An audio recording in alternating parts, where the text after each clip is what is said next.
kila mkulima ambaye ako kwa hiyo database, ambaye ako kwa list ile iko hapa kwa ofisi, ataweza kununua fertilizer yake.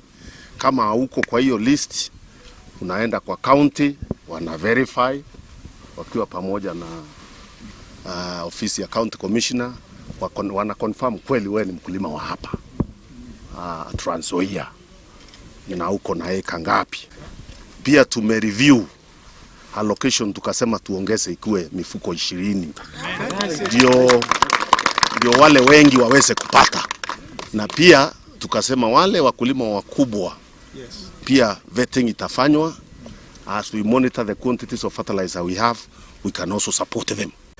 Factories zile zilikuwa zinatengeneza fertilizer, zingine zikafunga, cost ya shipping ikaenda juu mara 3, na kwa sababu sisi hatuna factory zetu hapa Kenya, ni moja tu ambayo imeanzishwa hapa Nakuru na ni ndogo, tuna rely kupata supply zetu za fertilizer